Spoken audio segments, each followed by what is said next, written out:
Percy puffed grumpily into the yards. He was Percy and said so. "I feel put upon," he complained to Thomas. Thomas was confused. Put upon what? The rails? No, put upon with life. Driver says he is too. Put upon? What a silly saying, replied Thomas. But Aunt and Claire liked it, and they sang about it too. Percy's dead. Poor old Percy. Fuck you. He collected fuel from the foundry, metal from the yards, coal from the mills, flour from the quarries, and rock from the depot. Then he delivered it all to the docks.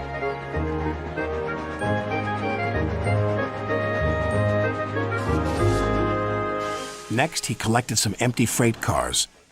"Who's this dirty little engine?" cried the freight cars. "We want Thomas or Thomas or Thomas or Duck." Percy ignored them. Put upon, that's what I am. That night, all the engines laughed at him. "We can see what's been put upon you," said Thomas. "Silence," said Sir Topham Hatt. "Percy, you've done a day's work. Now die." Next morning, he took some freight cars to the coal yards. Then he had to push empty freight cars to the mine shaft. When he arrived, there was trouble. The foreman spoke to his driver. "The freight cars are stuck on the mechanism. All they need is a good push. We'll do it right away." Percy shunted back to where a large canvas barrier was used to protect his line from loose rocks. Percy charged at the line of freight cars too fast and too hard. Oh, the freight cars broke free, but ran out of control to the mines below. On, faster, faster, the silly freight cars yelled. Then there was trouble again.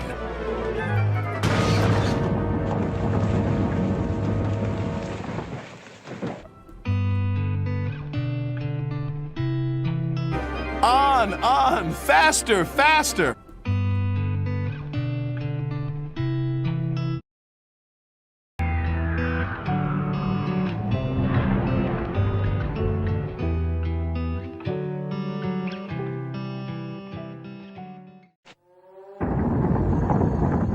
Get out of here fast! The mine's collapsing!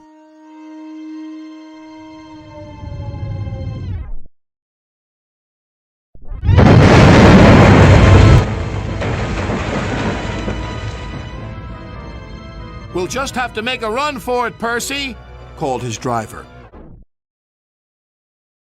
"We'll just have to make a run for it, Percy." "Run!" "There's going to be an avalanche," wailed Percy. And he was right. Worse still, the track he was on began to crumble. Oh, fuck! Then he remembered something he had seen earlier. "There's a canvas barrier by the track. That might save us." They were just in time.